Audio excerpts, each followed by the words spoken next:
Yo, Atlas speaking and welcome to part 11 of What If a Noob Found Himself Trapped in Sword Art Online, trained and cleared all 100 floors. Let the tale begin. Chapter 226, Opening the 51st Floor. Drifter stood with his spine straight, spear tucked away on his back, arms crossed in front of his chest.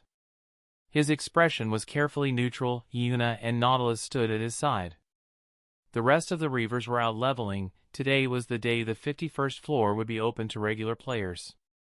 Already, a pair of cob clearers was stationed next to the teleporter, just waiting for his order.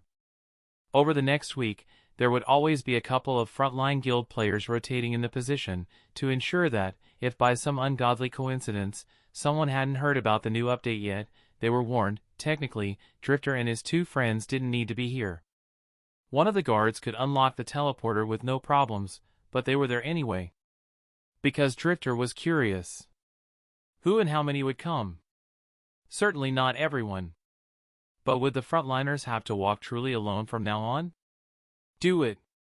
Under his order, one of the cob players stepped forward and put his hand against the teleporter. After swiping and clicking a couple times, the entire structure flashed bright blue, signaling the 51st floor was now officially open. Flash. Not even 30 seconds later, the teleporter shone blue and a tiny figure stepped through.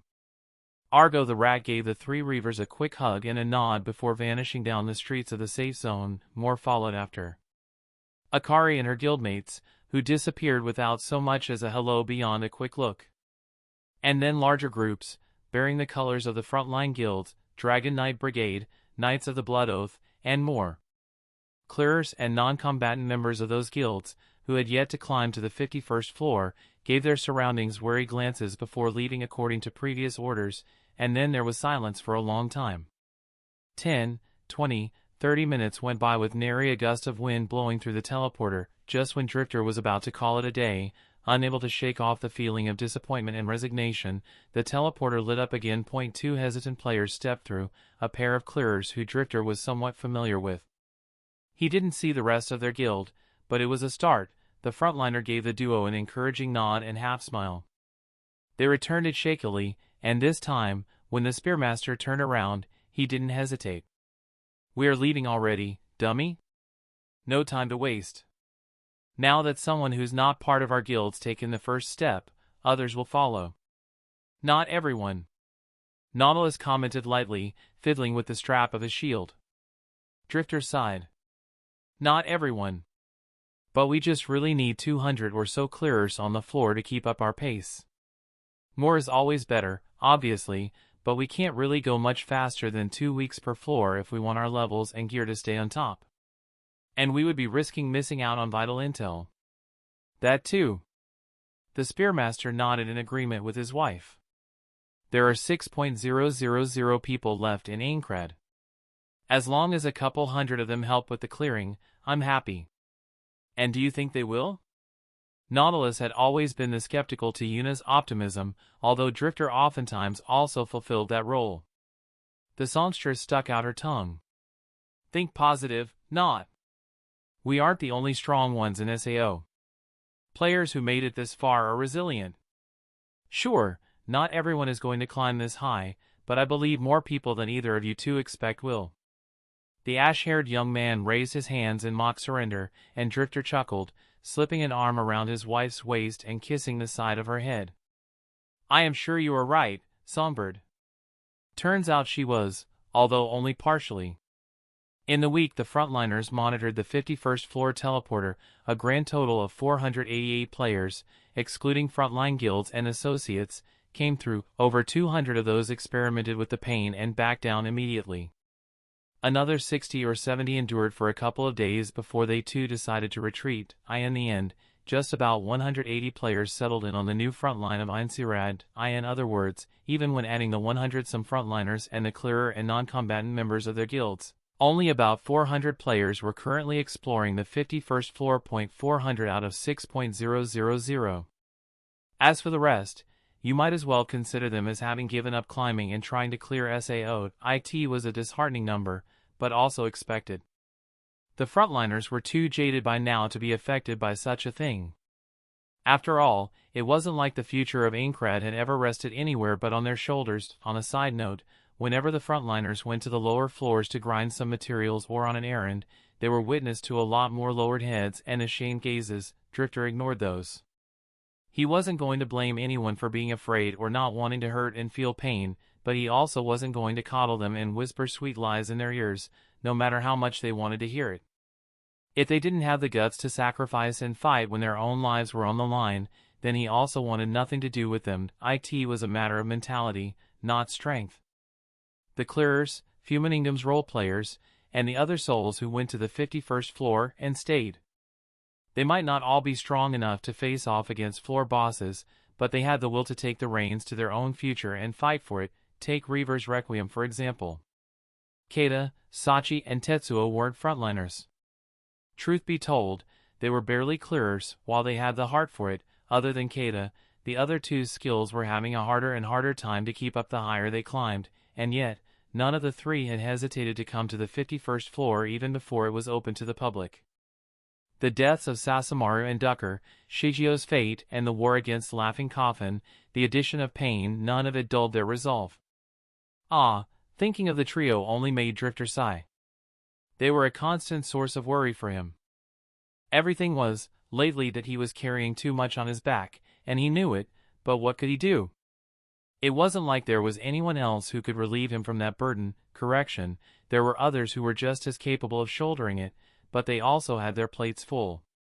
Kirito, Asuna, Lind, Shivata, Heathcliff, Orlando, Klein, they all were overworked already with leading their respective guilds or helping with it. Argo and Akari were also running themselves haggard trying to stretch their information network over 50 floors. And the rest of the frontliners and clearers were out there, day in and day out, gritting their teeth through pain and injury to explore the floor. "How are you feeling, Drift?" The Spearmaster tilted his head back, letting it rest on the edge of the tub, and looked at Yuna, who was approaching him while covered only with a towel. "Tired." Yuna's beautiful face scrunched up in a grimace, though she hid it quickly. Divesting herself of the towel, she stepped into the tub with him, settling between his legs and resting her back on his chest while his hands naturally came around her waist to pull her closer. "You are taking on too much at once, dummy. You will run yourself into the ground." The Spearmaster closed his eyes, putting his chin on her neck and breathing in her scent. "What other option do I have?" Yuna had nothing to say to that. She simply closed her eyes too and sighed, leaning further into him. The couple enjoyed their closeness for a while.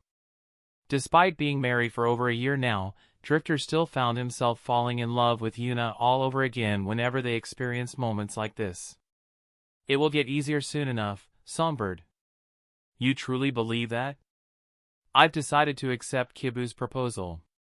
Her eyes opened slowly, and she twisted her body so she could raise her head and look at him. "That means you will have to talk to him." Drifter snorted. "Yeah, that appeals to me just as much as you think." To say Drifter and Kibu's last encounter had been heated was an understatement.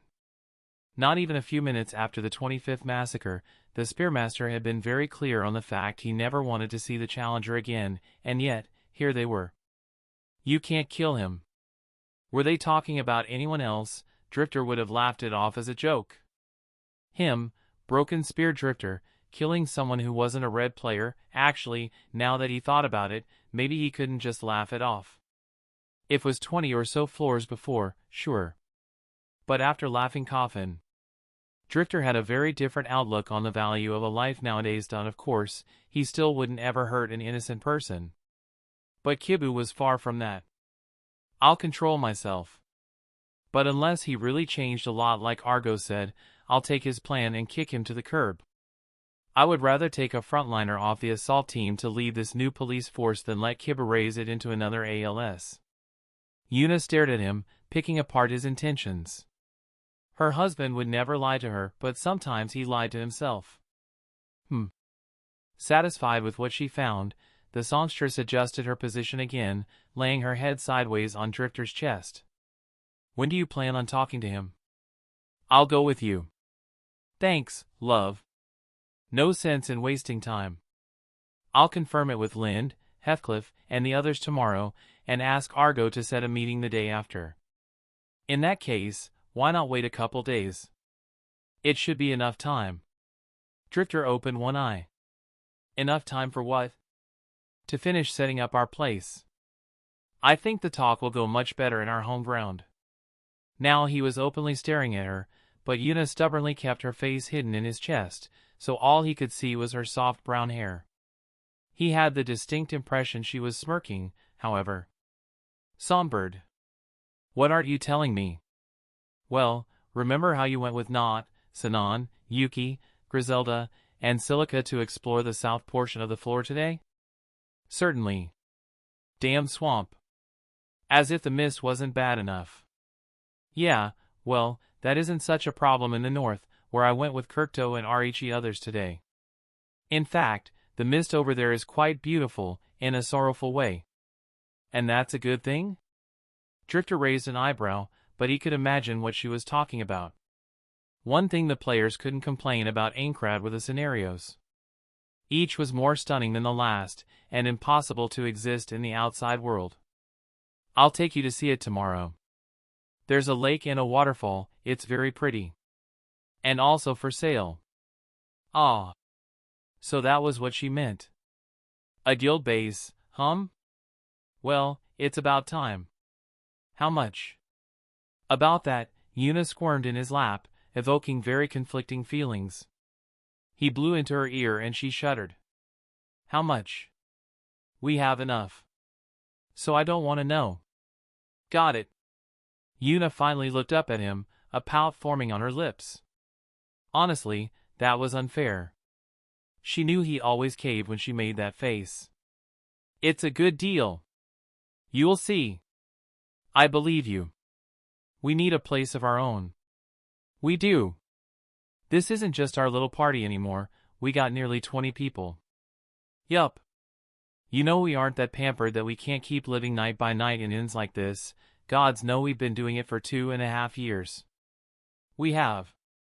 But also, it would be nice to have our own headquarters. It would. DKB, Cobb, even the Braves have that building on the 42nd. They do. I'm just saying, I wouldn't say no to having a room we could call ours. Preparing our own meals, decorating, just owning something. I might make us feel more human. At that, Drifter stopped with the 2 words responses, the amused smirk he had been wearing fading slowly, gently gripping Yuna's hips. He raised her and spun her around so she was now straddling him, their faces just centimeters apart. His gaze searched hers knowingly, that shaking in her pupils, it was familiar. He cupped her cheeks and pressed a gentle kiss to her lips. We will take everyone and have a look tomorrow. If it's really as beautiful as you say, we can buy it. You are right, it's about time we settle down. Chapter 227, Home. Few people thought of the 51st floor as idyllic. It was, after all, where pain was reintroduced in their lives, and the beginning of 50 floors of suffering. With a background like that, it was hard not to look at everything in the floor under hate-tinted glasses, but even Drifter had to admit the scenery before him was breathtaking. In front of him was a huge lake, shaped like a teardrop, at least 3 kilometers wide in the largest part. It took up basically the entire north section of the floor, but you couldn't tell that from afar, because it was surrounded by dense forest on all sides. Mist clung to the surface of the lake like a thin blanket, painted golden by the morning sun. It gave the body of water an almost ethereal air, and, if you parted through the mist until you were about halfway up the lake, you arrived at a raised portion of the terrain, where the gentle gurgling of the water was drowned by the thunderous roar of a 15-meter-tall waterfall falling into the lake. It was about 100 or so meters further inland from said beautiful side of nature that an old mansion sat, looking imposing in all of its withered glory, sturdy foundations, brick walls overcome with ivy, a maroon tile roof, and a porch overlooking the lake. It looked every bit like an old Victorian mansion you would see in epic movies. The whole structure was surrounded by the translucent blue wall of the system, signifying it was blocked until bought. Drifter led Reaver's Requiem to approach the building, and whistled, 12.5 million core. That's Griselda. If we pool all our money together, how much does the guild have? The Reavers were a lot more lax with roles and posts than the Cobb or DKB, but even they still needed to have some semblance of order. Drifter, being the guild leader, with Kirito and Asuna as his hands, was a no-brainer. But while they didn't really bother with designating commanders or squad leaders or public relation officers, there was another job that had to be filled no matter what: the treasurer. The expenses of a frontliner guild weren't few. Even if they had Forge Master Lisbeth on their roster, crafting and repairing equipment for free, the materials still cost a lot. Some were rare drops, others needed in large quantities. And Reaver's Requiem couldn't very well abandon the front line to gather all of it, so they had to either buy or commission someone. There were also the consumables, potions, crystals, one-time use weapons and items, and more. Reaver's Requiem went through a mountain of it every month, and whether it was bought from NPCs or lifestyle players, it wasn't cheap and had to be accounted for. Finally, there were the daily expenses. Food, drinks, and inns might look small in comparison to everything else, but when you took into consideration their guild was almost 20 men strong, it added up quickly. That's not to say Reaver's Requiem was wallowing in poverty. The same way Liz spent a lot, she also raked in the most core. As Aincrad's premier blacksmith, and with not even a close second in sight, her services and creations were highly sought after by both frontliners, clearers, and normal players. And, being constantly in the front lines, the money and drops the Reavers acquired daily were also nothing to scoff at. Still, 12.5 million was a lot of core. The Spearmaster looked at Griselda, who had taken up the role of a treasurer. She rattled off the numbers without even needing to check. We have 15 million COR at hand right now. 300,000 goes to monthly expenses, with a large margin for safety, and can't be touched. 1.5 million need to be saved as emergency funds. That would leave us with 700,000 core. Huh. We are richer than I thought. Griselda rolled her eyes. Not really. We do have, in proportion, more freely available COR than the other frontlines guilds, but that's mostly thanks to Liz. The DKB and Cobb should both have a lot more funds, like 50 or 60 million, but a lot of it is tied up in properties on the lower floors, shops, and the like. They are also larger than us, and have plenty of non-combatant members, all of which requires they spend more. We don't really use money on anything that isn't climbing related. Drifter blinked. Was that really the case? They went to the hot springs once a week, although they hadn't taken the time once since entering the 50th floor, and even then it didn't really cost a lot. And they also, wow. His mind drew a blank. They really didn't do anything for leisure, did they? Was he that much of a slave driver? Huh. Fair enough. He always knew he pushed them hard, but he hadn't realized it was that hard. The Spearmaster turned around, feeling his cheeks flushing in embarrassment, something that didn't go unnoticed by his guildmates. Their snickers and giggles only made his blush intensify. Yuna, the traitor, was laughing with them. Ahem. So, what do you think? Should we splurge a little bit? The Reavers looked at the mansion, giving the whole place a once-over, each with their own thoughts. Asuna crossed her arms, a slightly hill to her voice that said she couldn't quite hide her true feelings.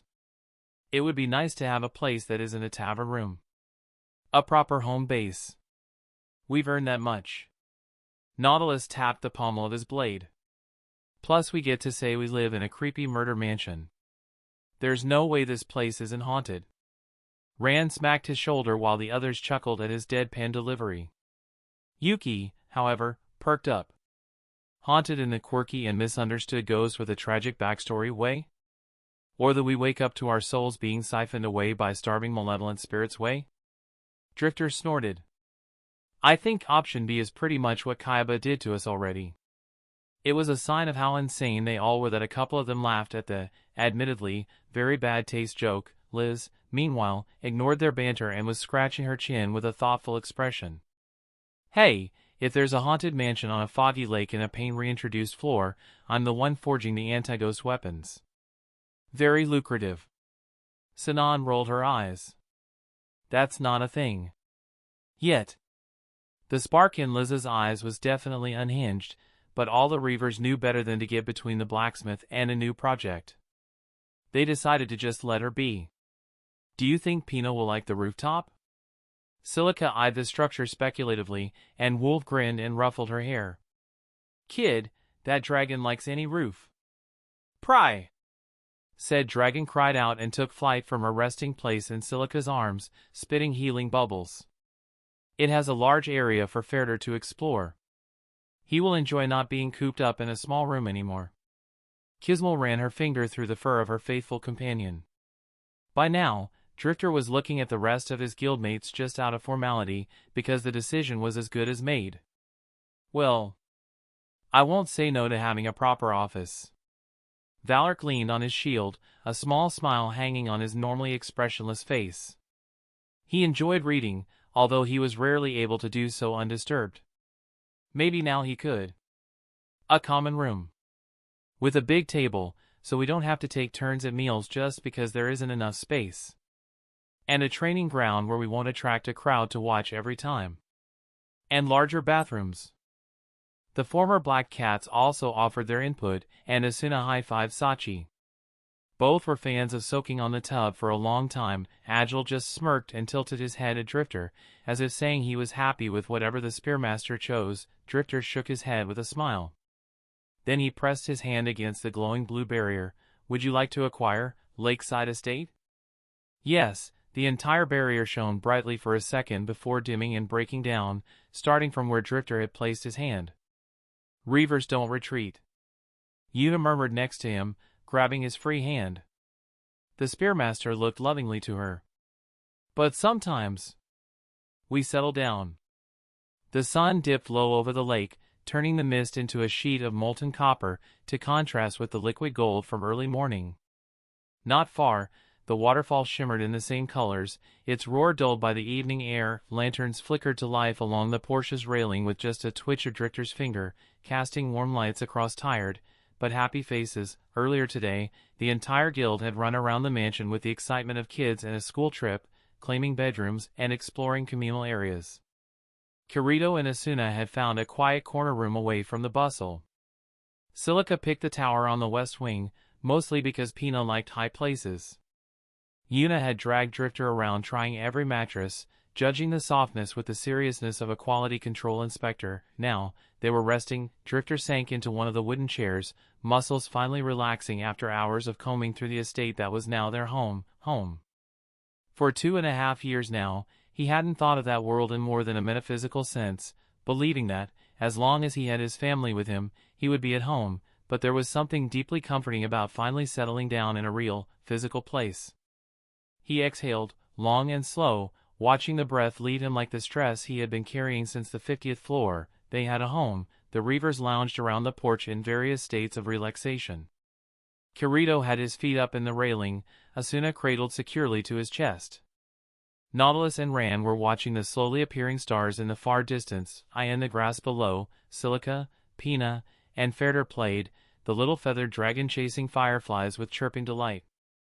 Agile and Wolf had found alcohol God knows where, and roped Griselda and Kismel into drinking with them, looking every bit like retired blue-collar workers. Liz was sprawled on a bench, still talking forge designs. She had already claimed one of the side buildings, what looked like a stable, as hers, to her boyfriend, uncaring that Valork seemed to be enjoying his book rather than listening. Sinan leaned against a pillar, quiet, eyes closed. Meanwhile, Yuki was displaying a rare moment of stillness, resting her head on the archer's lap, looking like a house cat claiming her territory, and Yuna rested her head on his shoulder, one arm going around his back to lightly grip his side, while he held her close, a blanket draped over both of them. The warmth of her presence grounded him more than the comfortable chair and reassuring mansion ever could. "Everyone's happy."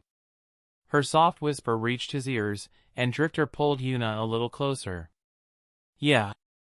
I think we all needed this more than we realized. Even you." He huffed out a tiny, quiet laugh. "Especially me." He looked around again. It had been a long time since he had seen everyone looking this content. Free, the porch creaked as Keita, Tetsuo, and Sachi came out carrying trays of warm drinks. Drifter gratefully took one, adjusting his posture so he could raise it in a toast. "To home. To home." Their voices echoed out to the lake before dissipating, and Drifter let the moment settle. They would be okay, not safe, never that. But even if not now, then in the future, they would be okay. Chapter 228 Aincrad Defense Force. Warm sunlight flitted through the gap in the curtains, and Drifter slowly opened his eyes. Still half asleep, he took in the unfamiliar room. It took him a minute to remember where he was, and that this was now truly his room.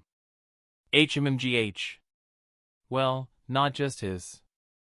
The familiar weight of Yuna moved on his chest, the songstress turning in her sleep to hide from the light. A gentle smile took his face.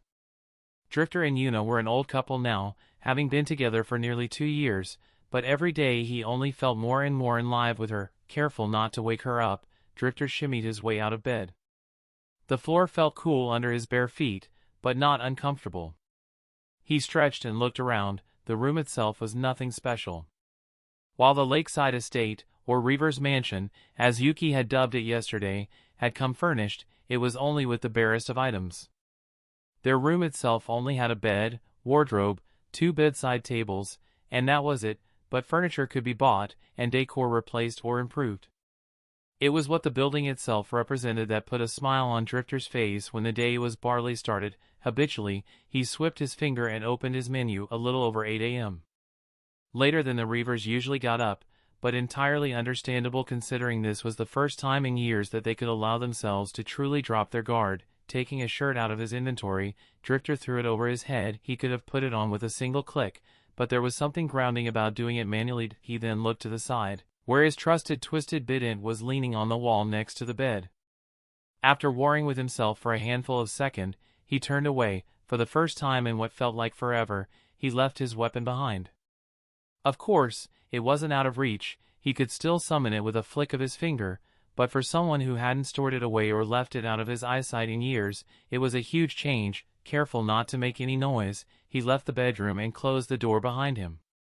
He looked left and right, then took the corridor that would lead him to the kitchen. Along the way, he admired the mansion. Even though he had explored all of it yesterday with a child's joy, much like his bedroom, the rest of the building was somewhat barren, but that was easily fixed.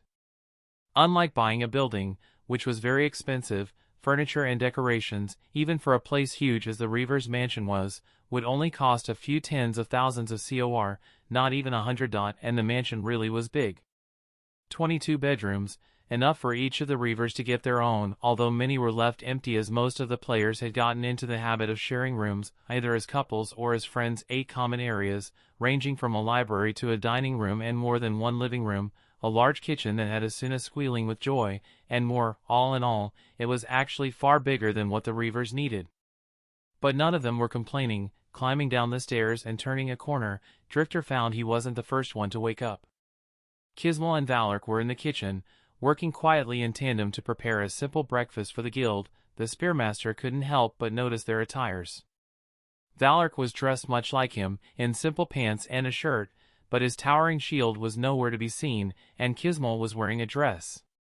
Drifter didn't think he had ever seen her out of her armor, unless you counted their visits to the hot springs. He chose not to comment on it.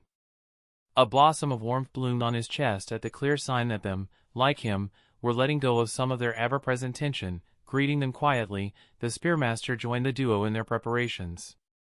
Before you knew it, a simple but ample spread of food had been laid out on the dining table. It would be kept warm and delicious by the system for another couple hours. As for the 3 who had prepared breakfast, they chose to eat outside. While biting into a piece of toast, Drifter admired the golden hue of the list over the lake. Say, Kiz, you ever think you would be here one day? Reaver's Requiem's dark elf paused and scooping a spoonful of fruit salad into her mouth. No. For my entire existence, protecting the kingdom was all my life ever was.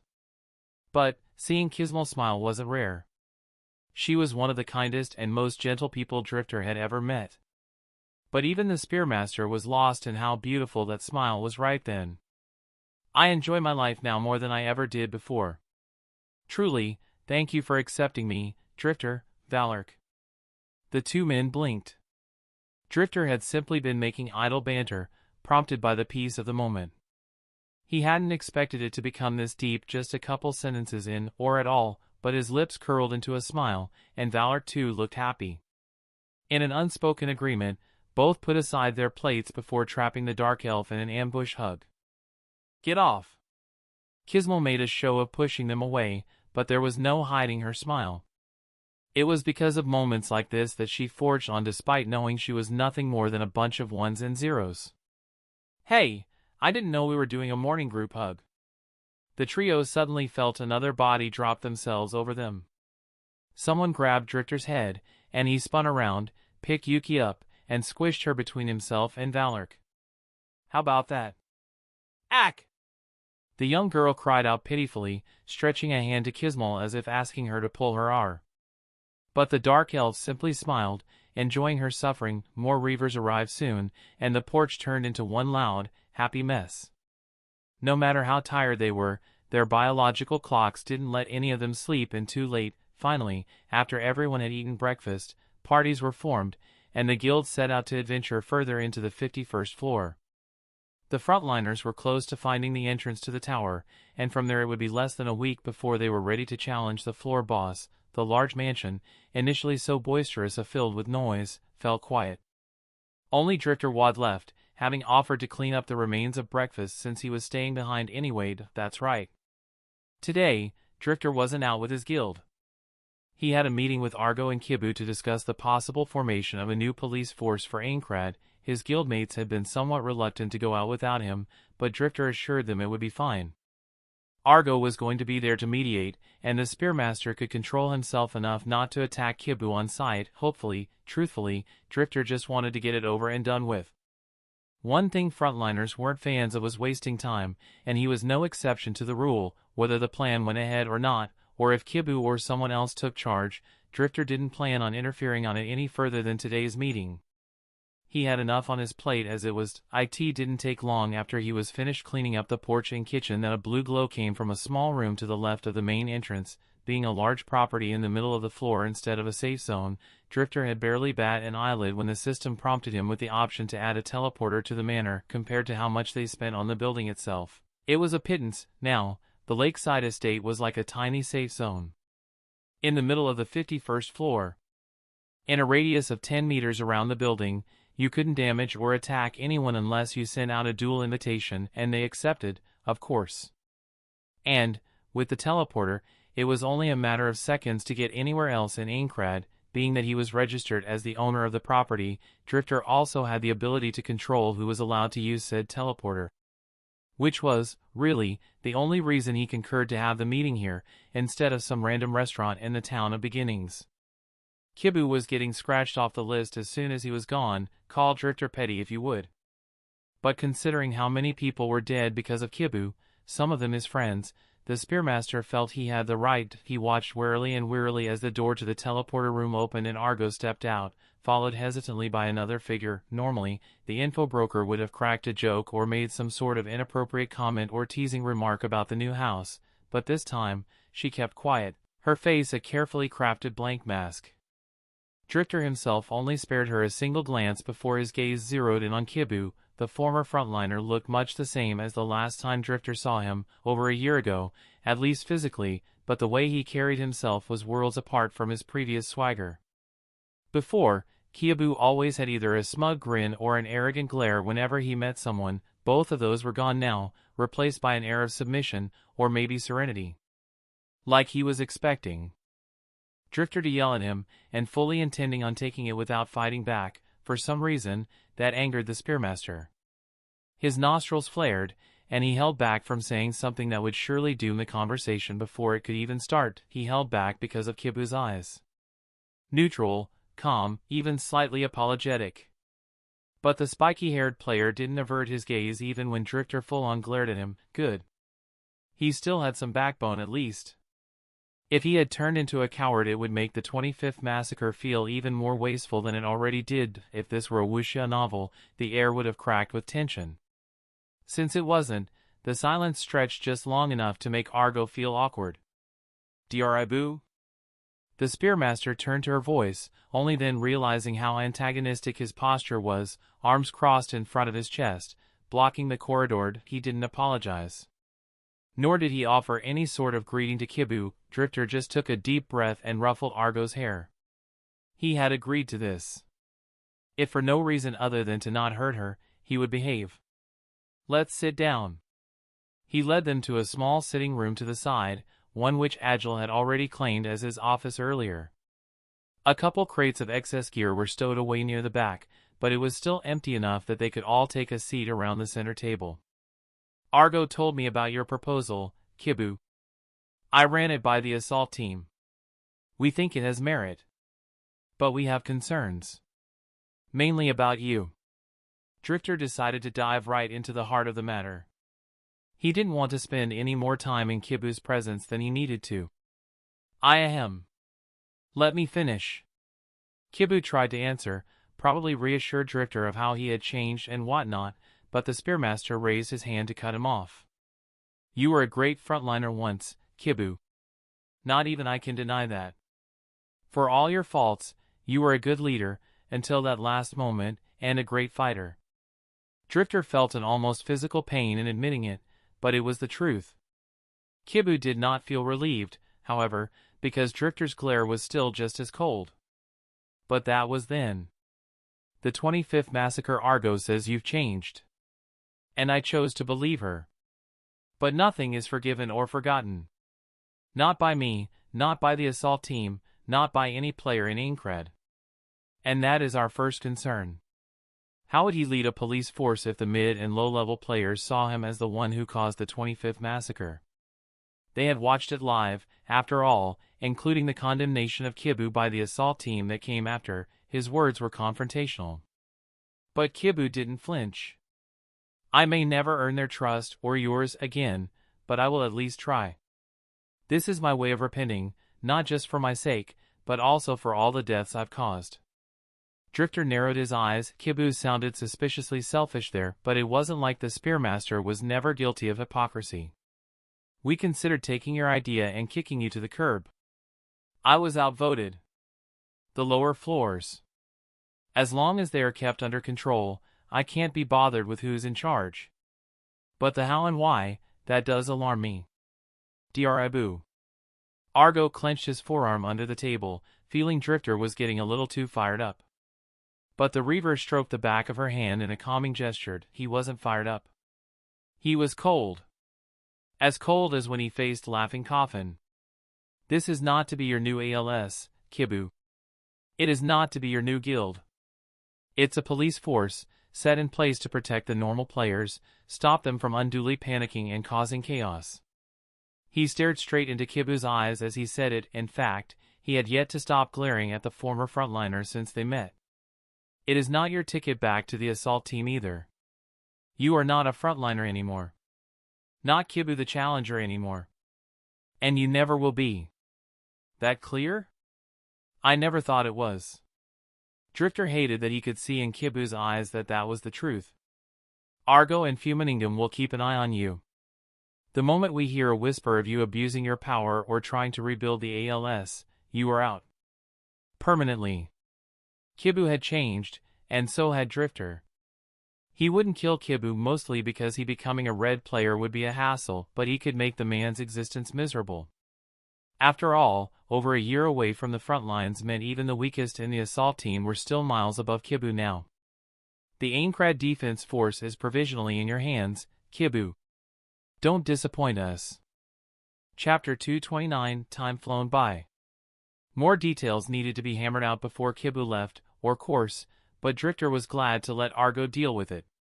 He meant it when he said he would be interfering as little as possible on the new Aincrad Defense Force ADF for short, other than to shut it down if Kibu went back to his old ways. Watching Kibu's back vanish in the teleporter, Drifter quite eagerly scratched his name off the list of people allowed into the Reaver's mansion. Only then he turned to Argo, barely stumbling as the info broker wrapped her arms around his midsection.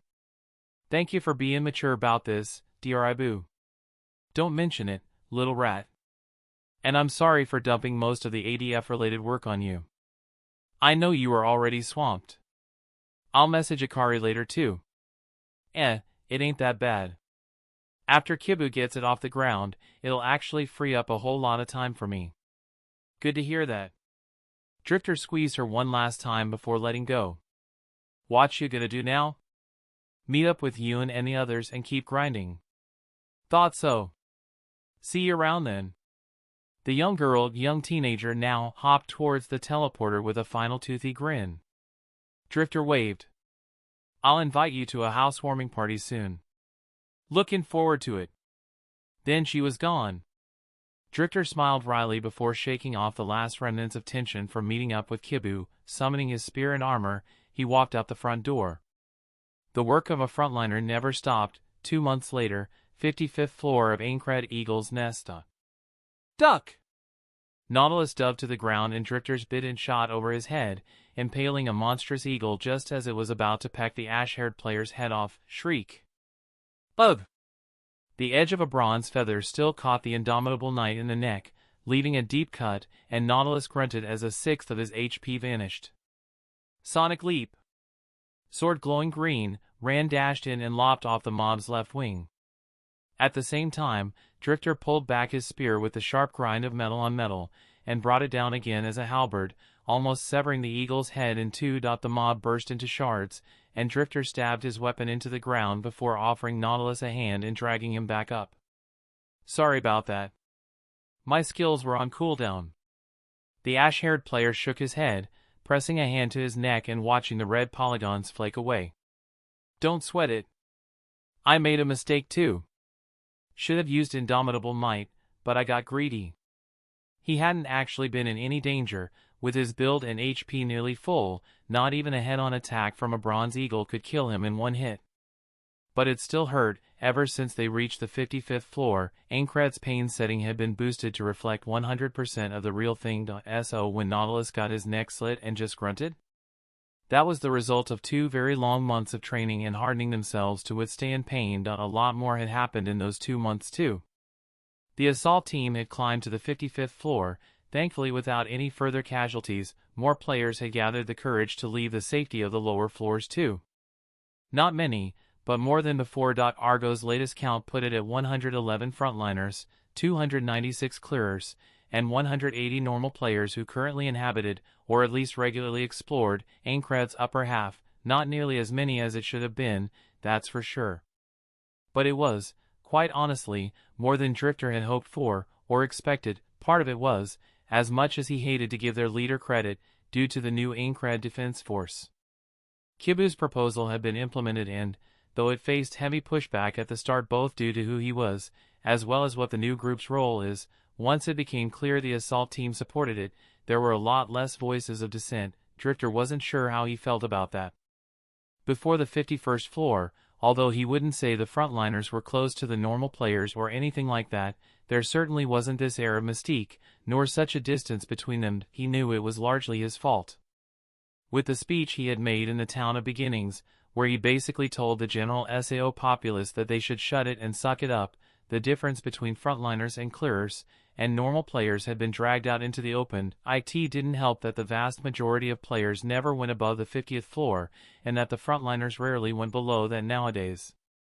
Only seeing the assault team in the floor boss raids broadcasts, or hearing about their exploits through the grapevine, it was inevitable people would start to idolize them. More than they already did. That is, point one truth was clear to all SAO players: the frontliners were their only shot at escaping Aincrad. So, when they told you to do something, you didn't ask questions. And you definitely didn't cause problems. Was it right? Probably no. Was it authoritarian, almost dictatorial? Most definitely yes. Did Drifter or the other frontliners care? Fuck no. It might have been a different story if the ADF had turned out to be bullies and tyrants. But Kibu was running a tight ship. Joining the ADF was strictly voluntary, and you could leave at any moment. But while you were a part of it, you followed orders, quelling unrest, gathering and filtering intel for Argo, protecting low-level players, even handing out supplies, simple food and a tiny bit of COR, but supplies nonetheless, to those who were too scared or incapable of leaving the safe zones, like Sasha's kids. The ADF did it all, and more, and whether it was because he truly believed in it, or because he didn't want to fuck up a second time, Kibu kept a close eye on all of ADF's operations.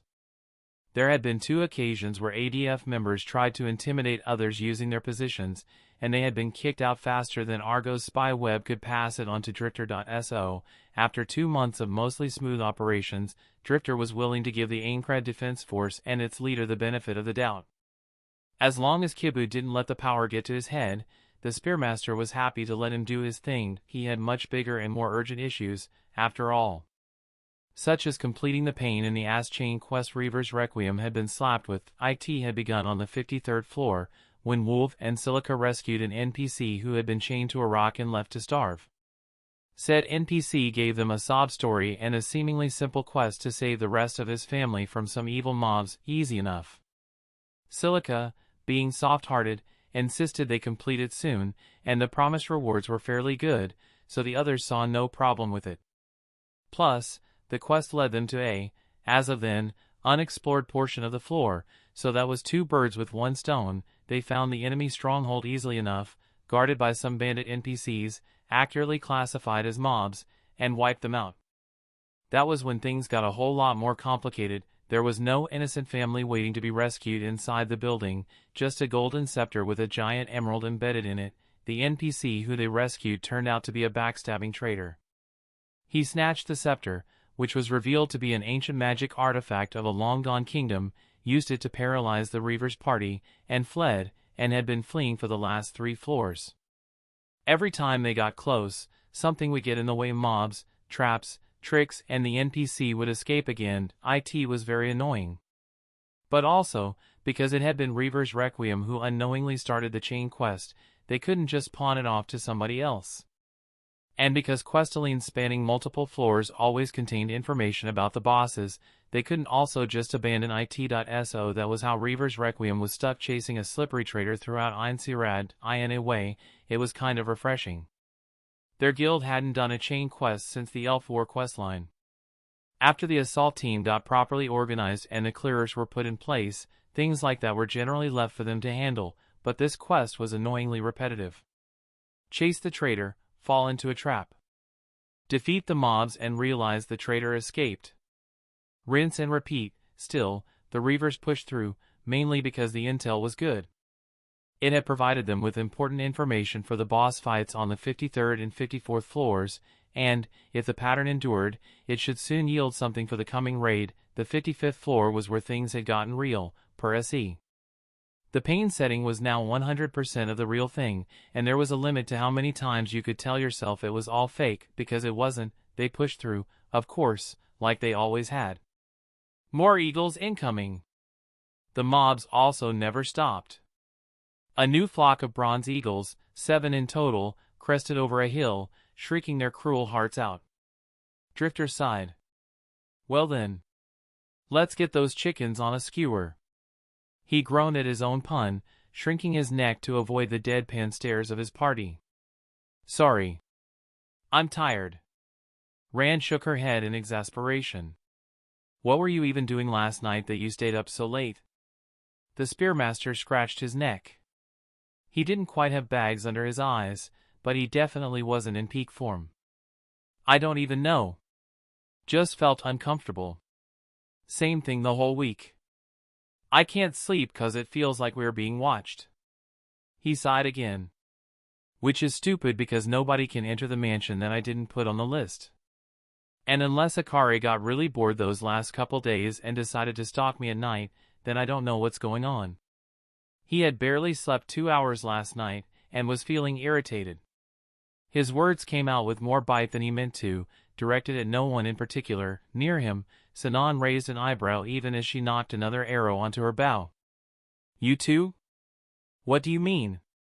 Drifter ducked under a sharp beak and thrust his trident through the neck of a bronze eagle. Another came at him from the side, only to get intercepted by Nautilus with a violent shield bash. 2 nights ago, Yuki was rolling around on her sleep and woke me up. I couldn't go back to sleep, so I went out to get some fresh air. Kirito was on the porch, looking around. Said he felt like someone was watching him. I don't think that was the only time either. That made Drifter pause, mentally, that is. He spun his spear with tidal sequence, mincing an eagle into 4 pieces, and impaled another with a snake bite. Really? If Kirito also had the same feeling as him, this escalated from a mildly annoying case of insomnia to full-blown paranoia. But who could it be? Sneaking onto a private property. I don't think even Argo could do it, if she wasn't on the list already, right? It isn't just improbable. It's impossible. System enforced. Rand said as she ran a bronze eagle through with a sharp nail. She had a scratch on her ribs from where the tip of a feather had caught her, and was mightily pissed that she let herself get hit. Wouldn't be the first time someone found a workaround as system rule. Still doesn't answer who. No clue. A red player? Drifter shook his head almost at the same time as Nautilus voiced the thought.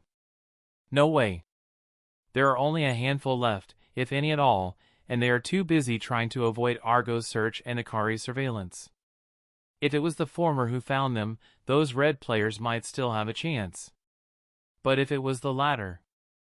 They all knew Fumaningum only had one solution to red players, and it was the permanent kind. They were all keeping to ground, too afraid to pop their heads up. After all, the red players who were left weren't laughing coffin psychos, but greedy fools who had killed for items or grudges. They didn't have the same determination to die as Poe's guild did. When one of the mobs managed to score a gash across his forehead, Drifter decided to put all thoughts of their mysterious stalker aside for now.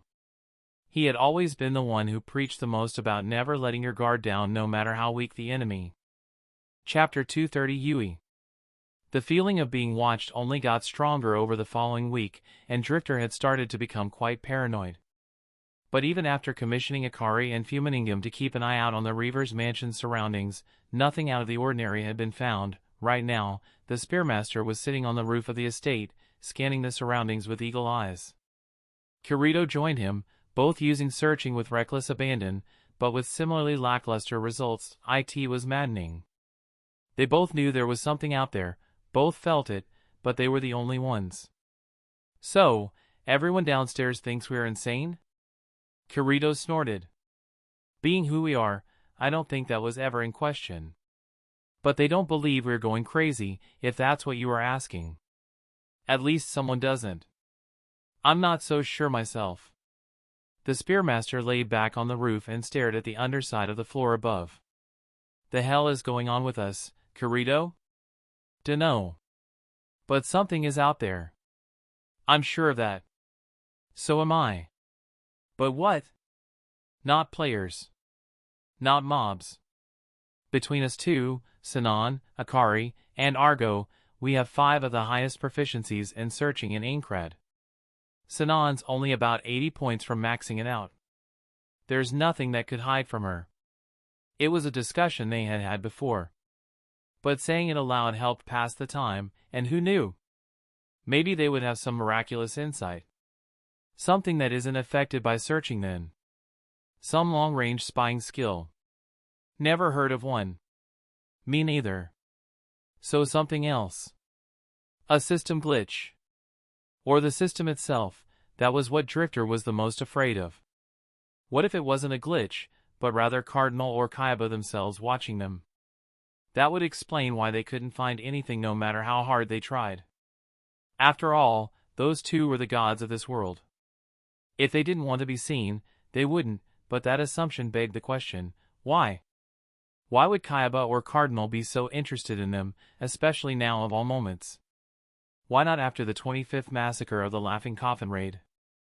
Or even the opening of the 51st floor? Those were all much more interesting occasions. We should get down before Asuna and Yuna send out a search party.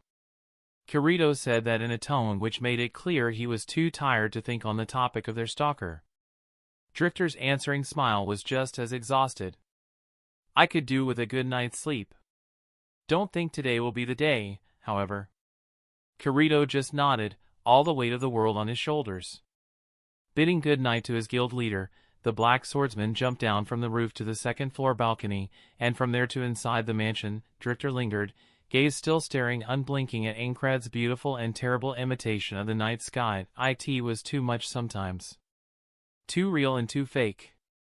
All of it, all at once. A virtual world where love and hate and life and death were more intense than they had ever been in the outside world. It overwhelmed Drifter, especially in moments like this, when he had nothing but his thoughts to dwell on. Luckily, or unluckily, he didn't have much more time to lose himself in his own mind. A warm breeze brushed his face, and his eyes widened. His spear was in his hand before he had fully gotten up. Something was here. Kirito had just left Drifter and was making his way to the kitchen to pick up a midnight snack for himself and Asuna when his instincts kicked into overdrive. The feeling of being watched had suddenly got so much stronger it felt like a physical pressure. Who? His head snapped to the side, and he saw her. His right hand swept through his menu so fast it was barely visible, and his black sword materialized on his back. His hand reached for the hilt, half of the weapon out of its sheath, before he got a good look at the person across from him, standing at barely over a meter tall, barefoot, long black hair flowing down to the middle of her back, and a modest one-piece pink dress covering her frame. Those were the first things Kirito noticed. The next were her eyes. Big and blue, framed by delicate round cheeks covered in a light pink blush, as if she had been running just seconds before. The girl was one of the prettiest children Kirito had ever seen. She looked to be just 8 or 9 years old, but he had no doubt she would grow up to be a beauty comparable to Asuna, Yuna, and Kismol. The hand that was drawing the sword halted. But he didn't release it. Who are you? He child had an expression of such confusion that Kirito felt like a bad guy for asking the question so harshly. The way she tilted her head to the side, as if not fully comprehending his words, was one of the cutest things he had ever seen. There was something about her that set him at ease. Something warm and fuzzy and protective. It scared him. This was the Reaver's mansion. The only ones who could access it were the guild members, and whoever else Drifter wrote on the list. He was sure this strange little girl wasn't one of them. How had she gotten past the system protections? Who was she? What was she? The feelings she inspired on him, were they true or some sort of skill? Too many questions, and the girl hadn't even answered the first one he asked. His grip tightened and a couple more centimeters of the sword were revealed. He repeated his inquiry. Who are you? The girl wasn't afraid of him, that much was certain. Her gaze flickered briefly to the cold steel shining under the lamp, and he saw the curiosity in it. But then those big, round eyes were back to staring at him like he was a puzzle she was trying to solve. I am, the words were halting, unsure. The cadence was wrong, like a child learning to speak for the first time. My name, she frowned as if trying to recall a memory that danced just out of reach. Her brow scrunched up cutely, and the black swordsman once more felt like a ray of sunshine had beamed directly into his heart. Yui? Yui. Yui. Yui. She repeated the word, each time with a different intonation, at first uncertain, then stronger, louder. Her smile as she seemingly remembered her name could have lit up the sun, and Kirito was almost unable to resist the urge to praise her. There was just something about the girl that drew him to her. Not the same kind of affection he felt for Asuna or Drifter or any of his guildmates, something intimate, but not in any silly way. Like a bond he never knew existed, and yet felt so right. You're called Yui? Yes. I am Yui. She looked entirely too proud of it, and, despite a voice in the back of his mind that sounded suspiciously like Drifter telling him not to lower his guard, Kirito smiled. Nice to meet you, Yui. But how did you get here? He tried to make his voice sound gentle, even going so far as to let his sword drop back into its scabbard, though he kept his hand loosely around the hilt. Yui tapped her lower lip with a dainty finger, seeming to be furiously thinking. Then she tilted her head again and smiled. I don't know.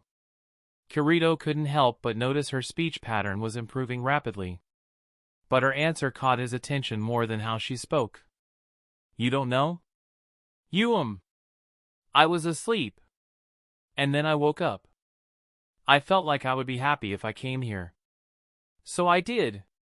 Kirito stared at the happy little girl, unsure of how to respond. On one hand, what she was describing was impossible. On the other, she was just a child, but it wouldn't be the first time appearances had been deceiving. Mobs covered themselves in all manners of disguises, and some red players had seemed normal until the moment the truth was revealed. His eyes flickered to just over Yui's head, where a green cursor floated, and he used searching. Only her name popped up. A player, then. Or an NPC. Though her behavior was too fluid to be an ordinary non-playable character. Possibly an advanced AI like Kismol had been, or still just a player, in which case Kirito was staring down a kitten as if it were a mountain lion. He would rather that than make the mistake of doing the opposite. And he wasn't the only one who seemed to think so. Everything all right, Kirito? Drifter's tone was conversational as he made his way down the corridor behind Yui, but his gaze had only briefly landed on the black swordsman before boring down onto the girl, and his spear was in his hands, even if lowered towards the floor. Kirito nodded, but raised an eyebrow and jerked his head to the side in a question. The only way he could have come up behind Yui was if he had gone the long way around the building to purposefully trap her between them. The spearmaster shrugged minutely. That was exactly what he had done. As soon as he had come down and heard Kirito talking to someone whose voice he didn't recognize, maybe he was being needlessly paranoid, but Drifter didn't think so. He was a guild leader, and one of the pillars of the assault team at Aincrad. He had to keep an eye out for all kinds of odd developments in the castle, and a strange girl bypassing the security of a private safe zone definitely classified as odd. "And who are you?" "My name is Yui." She said it so happily, and Drifter felt the same tenderness in his heart as Kirito did when he looked at her. Yui's wide smile seemed to strike them right where it mattered the most. The girl herself wasn't sure why she felt such a connection to the two young men, to the point where even Drifter's obvious wariness and unsheathed spear did nothing to deter her enthusiasm. Drifter exchanged another glance with Kirito, then slowly put away his weapon. He stepped closer to Yui, who beamed at him and made no move to retreat. She was even bouncing on her heels. "Are you a player, Yui?" She tilted her head, and Drifter was hit with the same cuteness attack as Kirito before him. "What's a player?" "An NPC then, but definitely one just as special as Kismol had been." Some of Drifter's unease returned, but Yui's next words threw him for a loop. "Ah, you mean like you, mister?" Now the Spearmaster was well and truly confounded. NPCs weren't supposed to know about players. Even Kismol hadn't been able to grasp the concept before she became one herself. Drifter looked at Kirito again, and knelt down in front of Yui, staring her in the eye. "Yeah. Like me. Can you do this?" He swept his left index finger down, and his menu popped up in front of him. With a few clicks, he made it visible to everyone. Yui gasped in delight. "Ah! You have one too, mister." Before Drifter could react, she mimicked him and, lo and behold, a holographic screen appeared for her. Drifter furrowed his brow. "Do you mind if I take a look at it, Yui?" "You can." She had zero wariness towards him. Drifter silently shook his head at that, and peeked at her menu. His eyebrows shot up and kept climbing higher. No items. No skills. No equipment. No level. Just her name, YUI in capital letters. What the hell? Definitely not a player. But also not an NPC either. What in the name of the gods was Yui?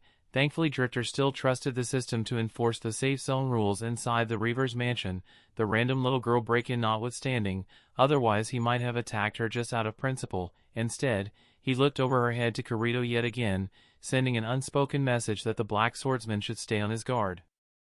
Then he focused on Yui again. "Tell you what. Why don't we go to the kitchen and get you something to eat? Meanwhile, Kirito here will wake everybody up so they can meet you. And help if she turned out to be a problem," but that didn't need to be said out loud, though Yui appeared oblivious to the double meaning. "Okay." She really did look and act just like a child. An odd one, but still just a child. Drifter couldn't bring himself to interrogate her. At least not without disguising it as a nice, polite conversation. He still wanted to know what she was. While Kirito rushed to wake everyone up, Drifter led Yui to the kitchen, taking care to always keep her in front of him, but the young girl proved to be as harmless as she looked, her curious eyes darting around and taking in everything about the building, occasionally making "ew" or "ah" exclamations when she saw something interesting. Despite himself, Drifter couldn't help but smile. Here, you can sit down. Are you hungry? Yui hopped onto a chair, her bare feet dangling without touching the ground, and tilted her head again the same way as before. I don't know. What does hungry feel like? Drifter blinked. How was he supposed to explain that? Drifter! Luckily, he was saved from having to answer the question by the rest of the Reavers filing in on the kitchen, most wearing pajamas or some kind of nightwear, or, in Agile's case, just going around topless, but all carrying their weapons. Their gazes were instantly drawn to Yui. Kirito had managed a short explanation while waking them up, but it mostly consisted of "there's a kid here, Drifter is with her, might be an enemy." Now seeing the child in question, most of them were startled. She wasn't what they expected when Kirito said she could possibly be hostile. Yui, on her part, simply looked at the heavily armed group with curiosity, still tilting her head, before putting on a bright smile and waving. Hi! Chapter 231, Lost Girl. Drifter rubbed his brow at the scene before him. In the dining room of the Reaver's mansion, a little girl in a pink dress happily swung her feet as she sat on a chair that was 3 sizes too tall for her, relishing on a sandwich Asuna had made. Meanwhile, the Spearmaster himself, as well as the rest of his guild, surrounded her in a loose semicircle, none of them threatening in any manner, but undoubtedly ready to spring into action if it was necessary. The contrast was startling, to say the least. Drifter would err on the side of caution before lowering his guard around someone who they still weren't sure if she was NPC or player, who could bypass all of the defenses in their manner. At least Yui didn't look like she was hostile. Indeed, she didn't look like much of anything, other than a child, a very lost child, at that.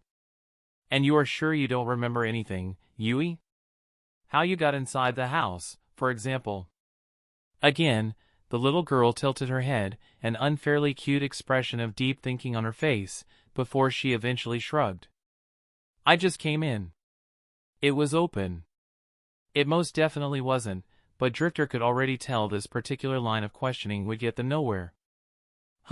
He straightened, exhaling slowly through his nose, and shifted tactics. Pulling up a chair, Drifter sat across from Yui. All right. Let's start with something easier. Do you have someone who might be missing you, Yui? Your parents, maybe? Now, Drifter was fairly certain Yui wasn't a player. She just didn't fit the mold, and her menu was unlike anything any of them had ever seen. Plus, she was too young by half. If any child this young had been in SAO from the start, and it would have taken several miracles for her to survive this long, Argo and Sasha would have found her. The info broker, at a request from the caretaker, had searched for all the children in Aincrad well over a year. AGO.NO, Yui wasn't a player. She was something else. An awakened NPC, like Kismol, was Drifter's current best guess. She could still have parents or family. Kismol had a brother once, though she had been just lines of code back then, but Yui, after scrunching up her brows in thought, shook her head again. I don't know. And she seemed so sad about it too, for the first time something other than wide-eyed innocence showing on her face. That did it. Asuna, the closest to Yui, shot a pleading glance over her shoulder to Drifter, and the Spearmaster took a deep breath before nodding minutely. The fencer lunged from her sitting position to kneel in front of Yui, pulling the girl into a hug. A hug which Yui, after a second of confusion, returned as if on autopilot. Meanwhile, the rest of the Reavers relaxed. Their semicircle loosened, gaps opened. No more were they ready to either defend or attack at the drop of a hat, though any clearer would be quick to point out they hadn't stowed their weapons away. That's okay, Yui. That's okay. You are going to be fine. Yuna was only half a step behind Asuna, though she halted when she saw how quickly Yui latched onto the fencer. Instead, she kneeled a bit to the side, gently running her fingers through Yui's hair and murmuring assurances. Drifter and Kirito exchanged glances. Whatever sorts of motherly instincts Yui provoked on their wives, it was also having an effect on them. In fact, they had been feeling it since the start, though their surprise and caution overrode it at the time. The lost girl just felt way too familiar to both of them. Like they had met her before, only they hadn't. Of that, the two Reavers had no doubt. So, why were they feeling the way they did? It wasn't a question they would get an answer for any time soon. And when they did, both Spearmaster AMD's swordsmen would feel like slapping themselves upside the head for not considering it sooner. At this moment, however, they knew none of that. So while their guildmates sat down or got out foodstuffs and drinks for a late-night meal, the two friends dragged a couple of chairs closer to Yui, pulling Yuna onto his lap. Drifter circled her waist with his arms and rested his chin on her shoulder. "What do you think?" He felt her shrug against him. Like Drifter, her eyes never left the trio in front of them. Asuna and Yui were still hugging each other, though the fencer had now leaned back so she was resting against Kirito's legs, with Yui curled up in her embrace. On her part, the young girl seemed content to just lay there. She wasn't crying or anything like that. In fact, her eyes, big and smart, were darting around the room, though they most often stopped on Asuna and Kirito. "Do you remember how Kismel came to become a player?" "Of course.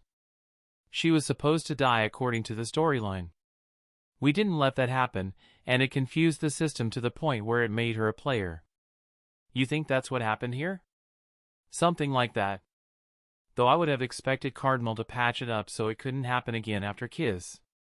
After news of Kismel's metamorphosis from NPC to player had spread, some people had attempted to replicate it, keyword being attempted.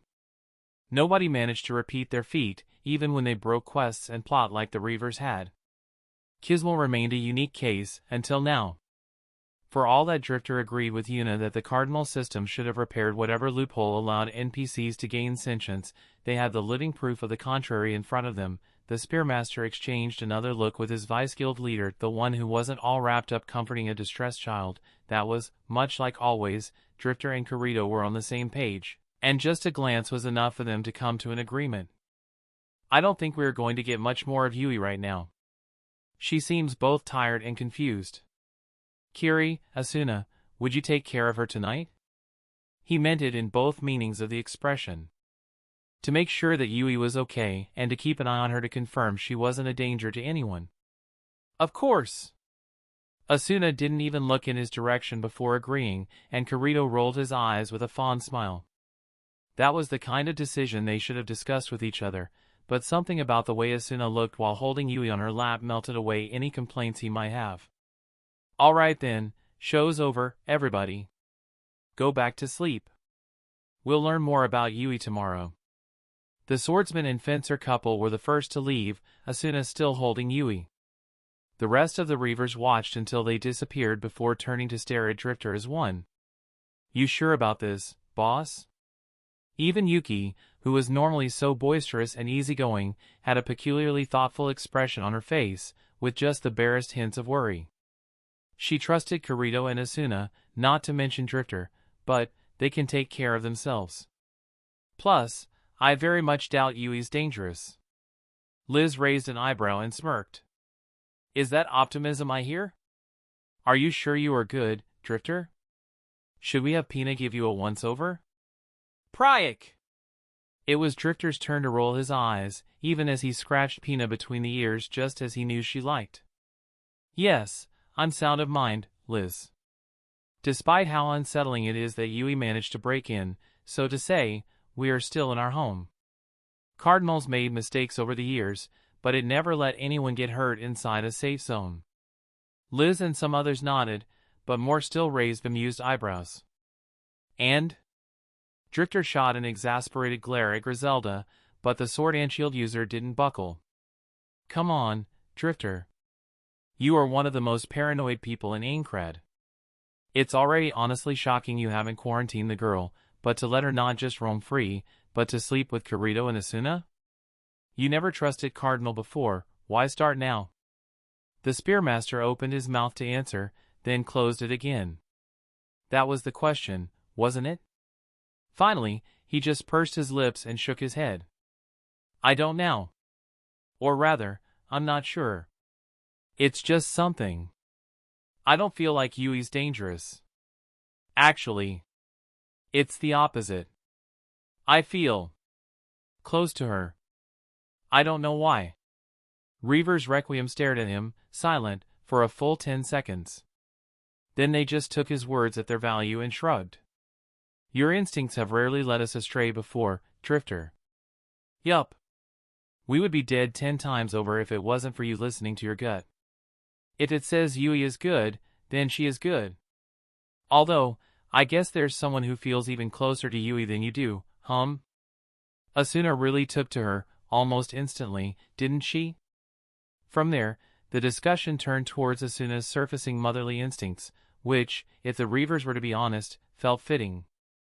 In their screwed-up family dynamic, she had always been the responsible female figure. So, what were you and Yuna whispering back there, Drift? Came to a conclusion about the girl? Agile dropped down next to him, slinging an arm over his neck, and Drifter was keenly aware of how, for all they were still chatting, everyone's attention was on him. She's another Kismol. No offense, Kiz. There is none to be taken, Drifter. I felt much the same thing once she showed her menu to us.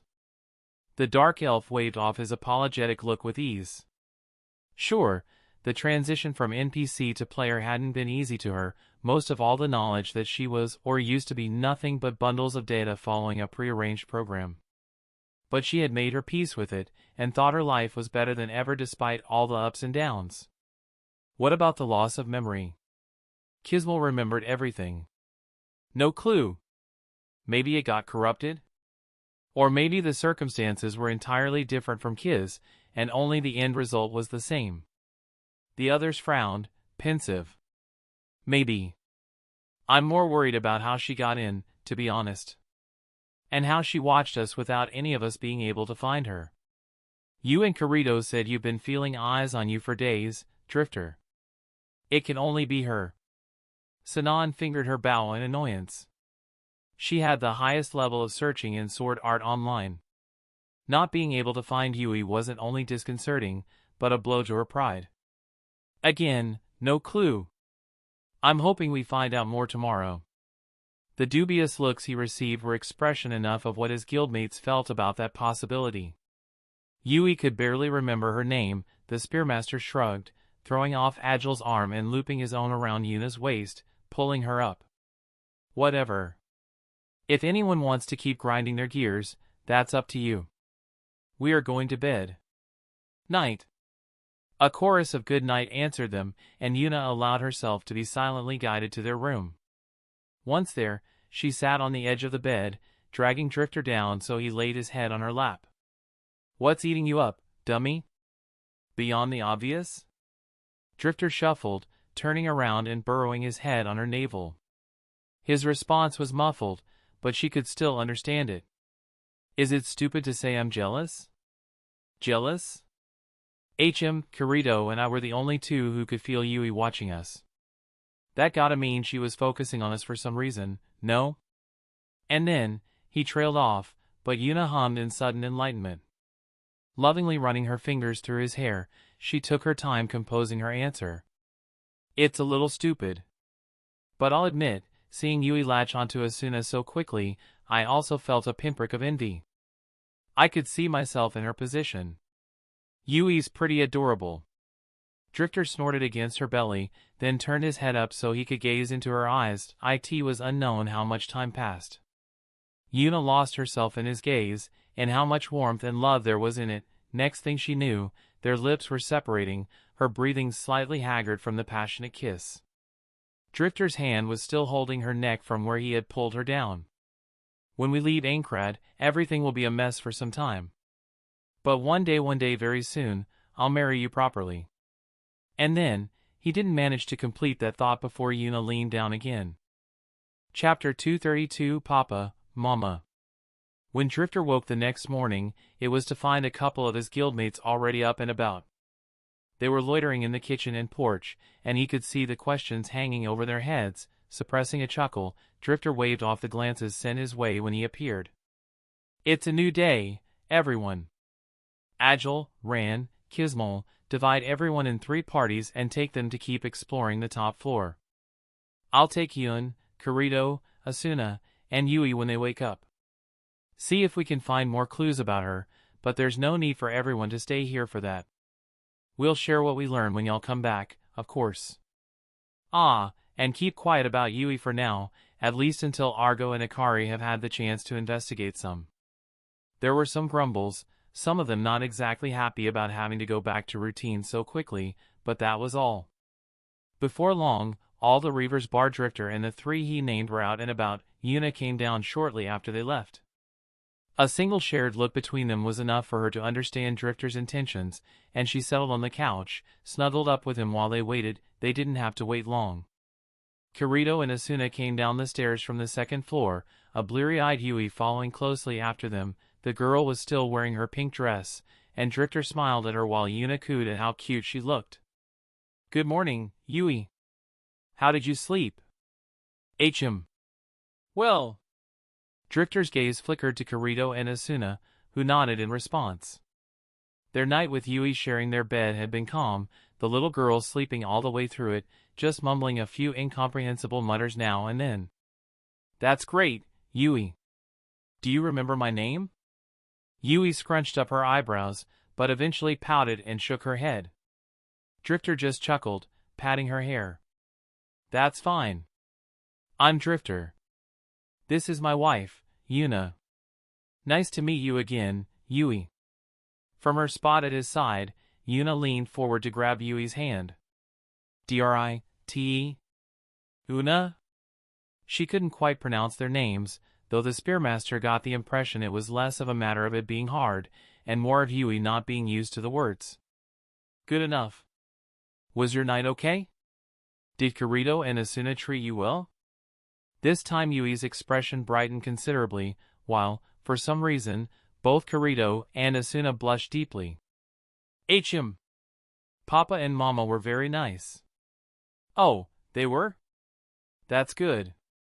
Now, Yui, it was about that point that Drifter's brain caught up with what Yui had said, and promptly short-circuited. "Sorry, what?" Kirito and Asuna were now redder than an overripe tomato, convincing Drifter he hadn't actually heard it wrong.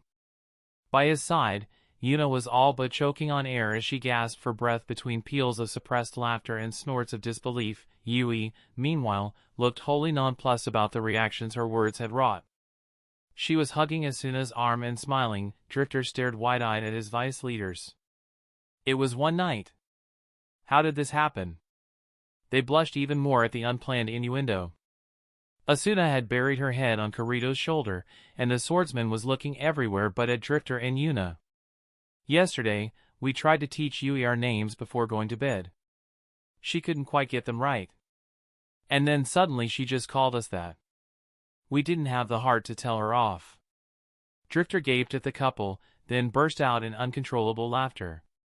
That set Yuna off, and the two of them had to lean on each other not to collapse on the floor. Kirito and Asuna's red faces were priceless. When they finally stopped laughing, mainly because they were feeling shortness of breath, Drifter had to wipe tears from his eyes. Ha! Ha! Ha ha ha! I didn't expect that. Not at all." Then he looked at his friends again, and a more genuine smile took his face. "You don't seem all that opposed to it though." If it was possible, Kirito and Asuna flushed even deeper. But they didn't deny it either. While they were still young, and didn't plan on having children anytime soon even if they left Sao tomorrow, there was just something about having Yui there with them this morning that felt right. Kirito and Asuna were much more mature than normal 16 years old. They had to be, with the position they occupied. You couldn't stare death in the face every day and bury countless friends and still be a child. That didn't mean they would stop being embarrassed by Yui calling them Papa and Mama, even if they didn't hate it. They just knew that their family, much like Drifter, wouldn't let that go for a while. Still, the kind smiles and warmth in Drifter and Yuna's faces more than made up for it. Especially when the songstress leaned forward to kiss Yui on the forehead. "In that case, Yui, you can call me Aunt Yuna. This is your Uncle Drifter." The Spearmaster raised an eyebrow, but didn't gainsay Yuna's proclamation. If Kirito and Asuna were adopting Yui, or was it the other way around?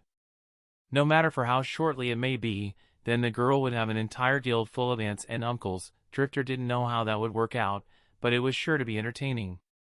He was particularly looking forward to the reactions of the others, but that would be later tonight. For now, after ruffling Yui's hair, Drifter got up, pulling Yuna by her hand. "Well, this just got a whole lot more fun than I thought it would be. Now, Yui, are you alright if we take a little trip? Drifter wanted to see if taking Yui to some of Aincrad's more memorable spots might jog her memory. He had already compiled a list of all known human settlements.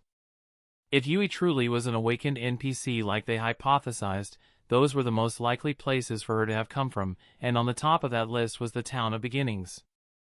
As the largest safe zone in Aincrad, it was also the one with the largest population of both players and NPCs. Drifter also had a secondary, slightly nefarious, depending on your point of view, intention. Yesterday, he had hoped that they might drop off Yui with Sasha at the church. He knew the kind woman wouldn't reject her, NPC or not. That was before Yui came down calling Kirito and Asuna her parents. Now, even Drifter felt a twist in his gut at the idea of abandoning her, much less the younger couple. Still, the front lines were hardly a place for a child.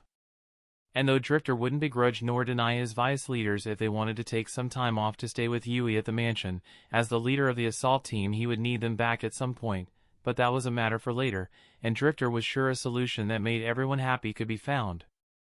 Right now, they didn't even know yet if Yui would really stay with them.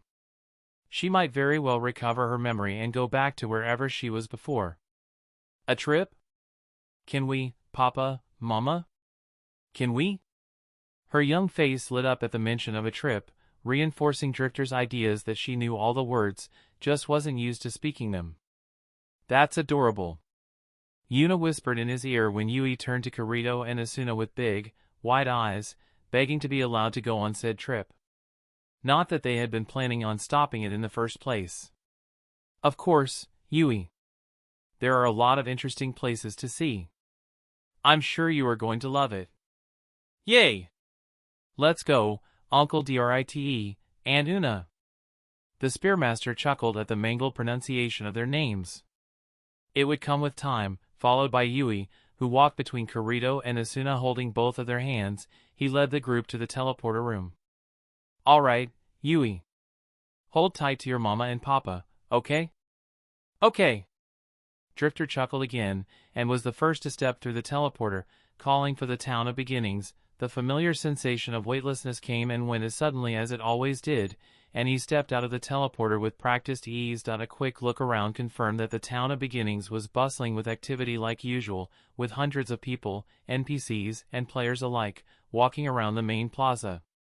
And it was that hustle that went quiet almost immediately as the first players took notice of him. Though it would be an exaggeration to say that the entire plaza fell silent, even the NPCs noticed the sudden stillness that befell many of the players. Right. This was the first time Drifter had come to the first floor since his speech 2 months ago after the opening of the 51st floor. Actually, it was the first time he had stepped in any floor that wasn't the front lines. Unconsciously, his gaze grew colder. It wasn't like he held any real resentment for normal players, but seeing how many had agreed with the fool who accused frontliners of monopolizing resources would always be a sore point to him, shaking his head, the Spearmaster ignored the onlookers and turned about when he felt the familiar heat of Yuna's fingers interlocking with his. Oh! I didn't think about that. About what?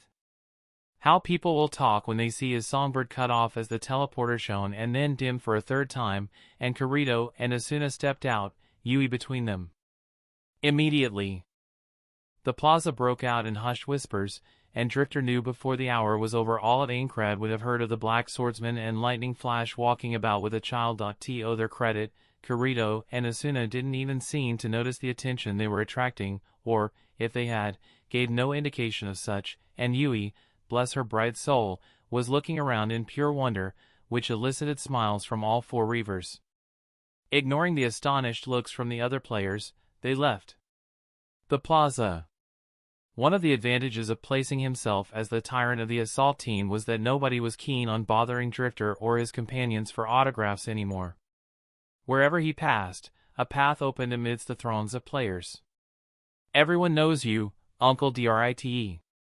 Yui was surprisingly perceptive. After her awe at the Town of Beginnings started to fade, she let go of her parents' hands and rushed a little ahead to tug at Drifter's sleeve.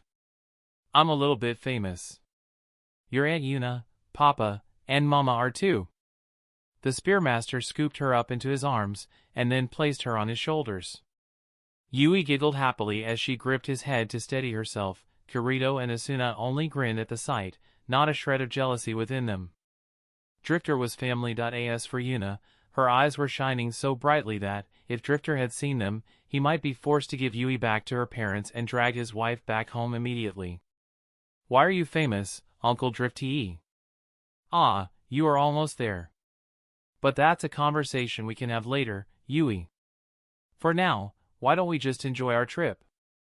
Explaining everything that was SAO, the assault team, his role in it, and all else to a 6-year-old was not something Drifter was planning to do while wandering the streets of the town of beginnings. Instead, he distracted her by pointing out all the interesting things along the way, helped by the other Reavers. The four of them subtly prodded Yui to notice if anything was familiar to her, but the girl acted like it was the first time she had ever seen any of it. Drifter and Kirito exchanged a look, and the latter shook his head. The Spearmaster sighed, then, when Yui asked what was wrong, smiled and started running down the street, forcing her to wrap her tiny hands around his chin and hold on for dear life. Yui giggled madly the entire way. Finally, they came across a familiar old church. And yet, for all its age, the building was in excellent state, thanks to the efforts of its caretaker, and, in no small part, to the donations Reavers Requiem and other frontline guilds made. The front doors were open. At this hour of the day, most of the kids would be out in the city, completing odd fetch quests. While they didn't necessarily need the COR, Sasha was a firm believer that idle hands and idle minds were a recipe for disaster. Plus, if they were doing quests inside the safe zone, they wouldn't be out there getting killed by mobs. The Reavers entered with the familiarity of longtime guests. A couple children who were lazing about ran up to greet them, their big eyes focused on Yui, who stared back just as curiously. Down you go. Kirito plucked Yui from Drifter's shoulders and placed her on the ground, where she quickly hid behind him, peeking from around his waist. Yuna, Asuna, and Drifter and Kirito. How are you doing? And who is this little one? From her office, having heard the commotion, emerged Sasha. Her face lit up at the sight of her friends, though she too stared at Yui with interest. Before either of the younger couple could speak up, Drifter and Yuna exchanged mischievous looks. The songstress stepped forward, a huge smile on her face. Why, this is Yui, Sasha. Kirito and Asuna's daughter. Sasha blinked. Then she blinked again. What? Chapter 233, Trying to Remember. So, she isn't a child. Drifter, Kirito, and Asuna sat around a coffee table with Sasha, observing Yui and a handful of other kids swaying to Yuna's harp not far away. The Spearmaster raised an eyebrow at the note of relief on the woman's voice, while Kirito and Asuna, protective of Yui as they were, frowned. Sasha blushed and fidgeted with her glasses. I'm sorry, I didn't mean it like that. It's just, for a moment there, when I first saw her, I was terrified I had missed one. Just thinking of a child wandering Aincrad alone all these years, Sasha shuddered, and Drifter almost mimicked her. The mere thought of it was as terrifying as it was heartbreaking. No harm done, Sasha. What you have done in SAO already makes you a bigger heroine than any of us. Asuna grabbed Sasha's hand and squeezed it tightly. She meant every word too. Sasha's work may look, if not easy, then simple. Safe. But that was now, back when SAO just started, in that first month of despair, everyone was only thinking about themselves. Only Sasha had seen the terrified children and taken it upon herself to care for them. Sure, Drifter, Yuna, Argo, and others had eventually learned about it and started helping. But in the first half and year of SAO, frontliners barely made enough to sustain themselves. Every COR they had went towards better gear so they could climb faster. For all that time, Sasha had cared for over a dozen children, all on her own, in a dilapidated church. Yes, it had been granted by the cardinal system for this purpose, but the upkeep wasn't cheap, and Sasha didn't want the kids to just survive, living on the cheapest bread and free water from the fountains. She wanted them to live. To thrive, even in this death game. For months, Sasha had toiled away, to the point where, although she would never be a frontliner or even a clearer, she could hold her own to most of the then mid-level players. And every COR she earned went to making the children's lives better. No, Asuna, Kirito, Drifter and all the other Reavers only had endless respect for Sasha. She is still a child in many ways. Most ways, actually. She's lost her memory, or maybe she never even had one in the first place. We were planning on asking if she could stay here, but Drifter trailed off with a smile, his gaze shifting to Kirito and Asuna, who blushed. One day they would get over their embarrassment, but until then the Spearmaster would enjoy getting that reaction out of them. Oh, yeah. Papa and Mama don't want to be separated from little Yui, I'm guessing? Sasha also grinned widely, eyes shining behind her round spectacles. Though not as constantly as Drifter and Yuna, the younger couple were still routine visitors of the church. Asuna always brought snacks from the upper floors to the children, and Kirito gave them swordplay lessons. They were good friends of Sasha, and she too wasn't going to miss her chance at teasing them. Drifter leaned back as the children started clapping along to the rhythm of one of Yuna's songs. She looked just like any other child. What a fucked up life we live. Heh. Kirito and Asuna smiled wryly, but Sasha grinned. And yet, sometimes so beautiful. They couldn't disagree with that. For all that Sao had taken from them, it had also given some things back. Not enough to compensate for all they lost, never enough, but they all knew it could have been much worse. What are you planning to do about her, though? You are frontliners. Sasha didn't need to complete that thought, the implications behind it being the same Drifter had already considered earlier. But he didn't respond, instead inclining his head towards Kirito and Asuna, deferring to them. Yui was their child. We are going to take her to the places we think she could have come from, to see if she remembers anything. And if she does? Asuna pursed her lips, and Kirito also frowned at the thought. But the black swordsman eventually nodded, even if unwillingly. It will be Yui's choice if it happens. He didn't like it, and neither did Asuna, but they would never try to control someone else's life. And Yui, much like Kismol, as, for all intents and purposes, a real person, the caretaker, on the other hand, smiled proudly when she heard their answer. She often wondered how, of all the people in Sword Art Online, it was that so many children, for that was what Kirito, Asuna, and so many others of Reaver's Requiem had been, and some still were, that had become the backbone of the assault team. And then moments like this reminded her of the reason. Well, we don't even know if she has a memory to recover to begin with. Yui's situation is fundamentally different from Kismol. NPC or not, Kis lived a whole life, or, at least, she had the memories of one. But that was because she was the main character of a chain questline. That might not be the case with Yui. She can very well be one of the basic NPCs that, for some reason, awakened. Drifter had spent a long time thinking about it last night and early this morning. Most NPCs only had a simple AI, and no background to speak of. Even their interactions with players, though seemingly fluid on the surface, followed a set pattern. Once you deviated from it, they stopped responding. Yui obviously had a much more advanced AI, but that could just as well be a consequence of her awakening, as it could be the reason behind it. They might never find out which it was. Anyway, we will do everything we can to help Yui. And, if in the end she can't recover her memory, she will stay with us. Asuna was already fiercely protective of the girl, and Kirito seemed smitten by the heat in his girlfriend's voice. Drifter chuckled. That. We are a big guild, we will find a way to always have someone taking care of her even when Kirito and Asuna are grinding. And on the days of the raids, you can always send her to me. I would be delighted to babysit her for you, then and at any other occasion.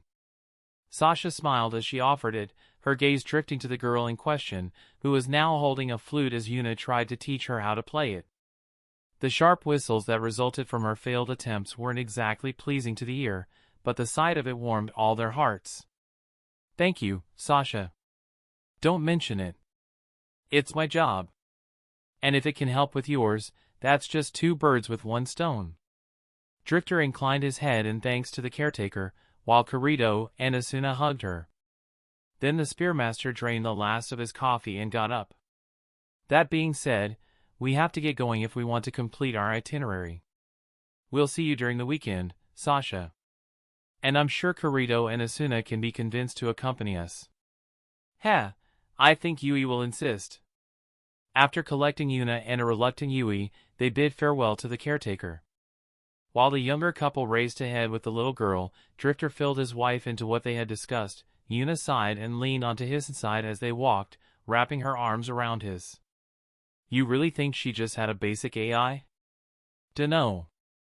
But she isn't part of any questline, unless she somehow came from the upper floors. That was a possibility Drifter had entertained, before discarding it, not because it was outlandish, but simply because there was no way to prove it until they had climbed more. For now, we know Yui isn't a threat.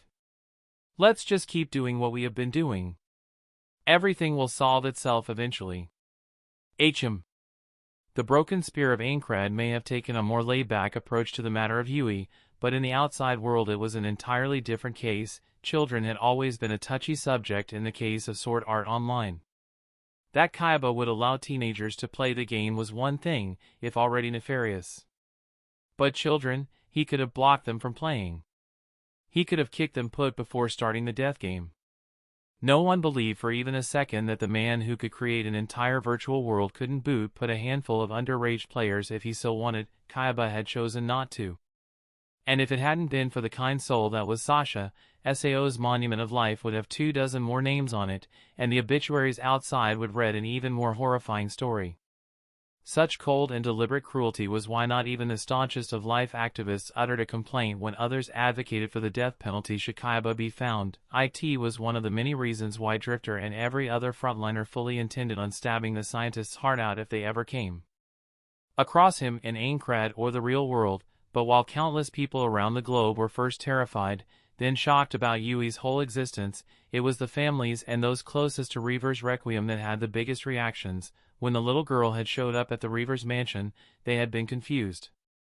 Once Kirito and Drifter showed such strong reactions, even identifying her as the cause of their unease over the past few days, they became worried, but nothing but complete and utter dumbfounded shock could describe their state when this morning came and Yui called Kirito and Asuna Papa and Mama, INSAO. The only places that were truly private were the players' rooms.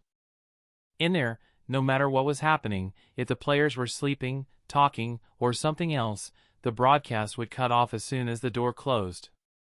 So, the spectators had been none the wiser to what happened before Kirito, Asuna, and Yui went to bed, watching over the 4 Reavers and their new charge as they went about the morning, discussing Yui's situation, cleared up some things, but also elicited some mixed emotions on the hearts of their family members. Kirito's family had been delighted after they got over the shock. Especially Suguha. She spent the entire day glued to her phone, watching Yui's every move and her interactions with Kirito with rapt attention. She even skipped school for it. Her mother, Midori, hadn't even tried to convince her. She just watched with Suguha for as long as she could before having to go to work. And then, when she returned, saw her daughter in the same position. Sugu, you've been in the same position for the entire day. Go take a bath, then let's eat. We can watch them more later, together. Midori sighed in fake exasperation, but her tone was soft. She sat next to Suguha and gently wrapped her arms around her. It wasn't like she hadn't spent a good portion of her workday staring blankly at space, thinking of the cute little girl who was now, apparently, her granddaughter. She called him Papa again.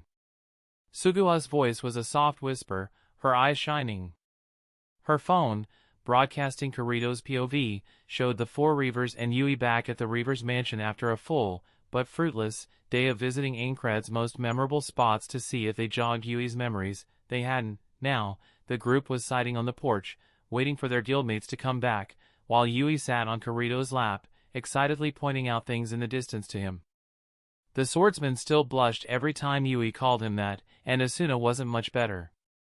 But it was undeniable that they were bursting at the seams with joy, and Midori found herself forgetting her previous instructions and just sitting with her daughter, watching the young man who was her son in all but blood. He looked so happy. Suguha nodded, eyes never leaving the screen. He does. They didn't know what the first months of SAO had been like for Kirito. The 24/7 broadcast only started after the 10th floor, and by then he had already joined Reaver's Requiem and built a whole support group. A family, but even then, he had never looked that carefree. Aside from a very few, very precious moments, he had always behaved like a soldier. Focused. Hardened. Always wary, always rigid. Like he was waiting for an ambush even inside a safe zone. They all had been like that. A lot of them, Reavers and other frontliners, still were. Even when they smiled, it felt brittle. Fake, but now, running his fingers through Yui's smooth black hair as the girl leaned back on his chest and all but purred, Kirito looked, for the first time, truly, unhesitantly happy that he looked free. She's not real. Midori pressed a finger to her lips, sounding like she was trying to convince herself Yui couldn't be real. She was just a digital construct. Even if she ended up being an awakened NPC like Kismol, she couldn't be real. Because if she was, then it would break her son's heart the day they left SAO and she disappeared with it. She is. She is. Suguha shot back almost instantly. Too fast. Voice quivering. Maybe not like us, but she is real. She laughs and cries. She is scared. Of not remembering. And he voice caught as tears started pooling on the corners of her eyes and Suguha bit back a sob. She loves him. She loves Kazuto and Asuna so much, Mom. Midori pulled her closer, resting Suguha's head on the crook of her neck. If she makes him stronger, then I'm grateful she exists. Real or not. Mother and daughter cried that night. For all that had been lost.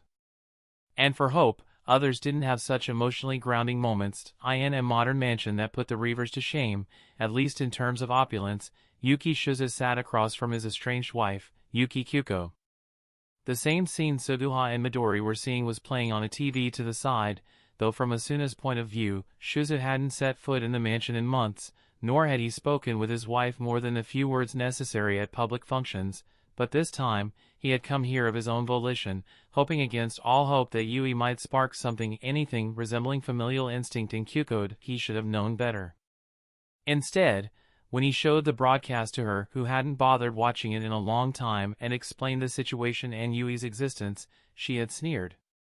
It's not enough she is disgracing herself and our name on a global scale, marrying that boy inside a game, but now she takes on a daughter? Kyuko would have spat in disgust if such a crude gesture weren't below someone of her stature. I don't know what is worse, that this thing that she calls a daughter isn't even real, or that she acts as if it is. Shiza listened to her rant without any outward signs of agreement or disagreement. For all he had hoped, he had always known this was how this conversation would go. Draining the last of his tea, he placed the cup on the table and got up, giving wife, if the term still fit, the barest incline of his head as a goodbye. Then he turned around and left, not needing, nor wanting, to see the disdainful scowl he was sure she had on her face at his abrupt departure. This had been the last straw, Shizu knew. Even if they stayed married, for appearance's sake if nothing else, he would have nothing to do with Yuki Kyuko from now on, not only because he had long since fallen out of love with her, if he had ever been, but because Kyuko, knowingly or not, had just drawn a line on the sand. And he knew in which side he stood on. The day Asuna came out of SAO, and he believed, no, he knew he would tell her everything about Kyuko's plans to marry her while she was still unconscious, which he had blocked. About the hurtful, disdainful, and even cruel words she had uttered about their daughter. Not that he thought he would need to, he was sure Kyuko would be more than happy to repeat them to Asuna's face. Asuna might still forgive all that. She was kind like that, but the moment Kyuko brought up her feelings about Yui, regardless of whatever happened, even when Yui disappeared after SAO was cleared, Shizu knew his daughter would break all ties with her mother there, and then Kyuko would sneer and threaten and bluster. And then she would finally see what Shizu already knew, that Asuna was NKT, a porcelain doll to be admired from a glass case or a piece of meat to be sold. She was much stronger, and she would let her mother know it, and when that happened, Shizu would be steadfastly behind her. Chapter 234 All good things must come to an end. She had never been so happy before. No, scratch that. She had never been happy before. It was mostly because she didn't remember anything. Just flashes and sensations, like faint echoes of memories. She knew she had been cold. cold and afraid. She knew she had been in a bad place. Not just because she was sad, but because everyone was. And she could feel all of them, but that was all in the past, and the nightmares were becoming less frequent. Especially since she found her family. Her papa and her mama. Now, Yui could confidently say she knew what being happy felt like. What being loved was like, which was why she was so reluctant to see them go. This past week had been amazing. The best days of her life, even if they were all she could remember to start with. Her papa and mama had taken Yui to all sorts of places. They tried to be subtle about it, but she knew they were trying to see if she remembered anything. She didn't. But that didn't stop her from enjoying their short little trips. They were the best thing ever. Sometimes, other people joined them too. Uncle Drifter and Aunt Yuna, she had learned how to say their names, were with them often. Uncle Drifter was really cool, always putting her on his shoulders and taking off running, which made her giggle until her belly hurt. And Aunt Yuna had the most beautiful singing voice ever, and was teaching Yui how to play the flute. There were others too, all the members of the guild her papa and mama were a part of. Reaver's Requiem. Aunt Sinan was a little standoffish at first, but she was actually very sweet once you got to know her. Her girlfriend, Aunt Yuki, was the opposite, all motion and energy, always smiling. Yui liked her a lot too. Uncle Nautilus was a little bit like Uncle Drifter. They both were calm and strong, and if Yui ever got scared, like that one time she went a little too close to the lake and a big fish jumped out trying to bite her, she knew they would always be there to protect and comfort her. Aunt Ram was like that too, but she liked to sit down with Yui, and they took turns braiding each other's hair. Yui wasn't very good at it, but she was learning. Aunt Liz was an artist. She made all sorts of amazing equipment for her other aunts and uncles. She and Uncle Valork, who was very quiet, spent hours every day in the forge, which Yui couldn't enter because it was dangerous, and Aunt Kismel had pointy ears, which were very pretty. Yui always made sure to tell her that, because she liked Aunt Kismel's smile. Then there was Big Sister Silica, who was older than Yui, but younger than everyone else, which was why she called her Big Sister. She always had stories to tell, mostly about the amazing creatures she had seen, not to mention Pina and Ferder, who were just the cutest, softest, fluffiest things in the world. She didn't get to see Uncle Tetsuo, Aunt Sachi, and Uncle Keita as much as the others, but they were nice too. Aunt Griselda, Uncle Agile, and Uncle Wolf were older, and they treated her a little bit like Papa and Mama did. Which was why she was as sad to see them go as the others. She liked Aunt Sasha and the other children, with whom she would be staying today, but it wasn't the same thing. But Yui was a big girl. Her papa and mama had already explained to her that they were important people, and that, as much as they loved her, they couldn't stay with her all the time. Yui didn't like that, but she didn't complain. Her papa and mama helped a lot of people, and that was another reason why she loved them so much. Even so, she couldn't help but pout when Big Sister Argo, who wasn't in the guild but was a friend, had shown up at their house early yesterday and asked to talk with her papa, mama, and Uncle Drifter. They had gone into the kitchen, and, when their conversation ended and they came out, none of them were smiling. That night, her parents had told Yui that she would have to stay with Aunt Sasha at the church, because they would be occupied today. She didn't fully understand why until a little screen appeared in front of her, asking if she wanted to watch something called 55th Floor Boss Raid. Then, Yui remembered what being scared felt like. Cheer up, Kirito. You knew it was going to happen. Drifter patted the swordsman's shoulder comfortingly. Both Kirito and Asuna had sour looks on their faces, not so much because of the upcoming raid, but because of how sad Yui had looked when they left her with Sasha. Not that Drifter couldn't understand it.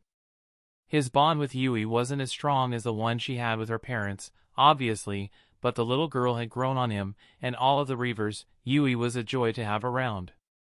She almost reminded Drifter of a cat sometimes. A bundle of hyperactivity mixed with some calm, serene moments of just laying around, her mere presence lighting up the day of the Reavers. But all good things must come to an end, and reality hit the Reavers yesterday morning, when Argo came to their base to tell them the 55th floor boss room had been found, despite most of the Reavers taking some time off from exploring to stay with Yui, and Kirito and Asuna just taking the whole week as if it were a vacation. When the call came, they all remembered their duty to no rest for the weary. And that, the frontliners definitely were. Look on the bright side,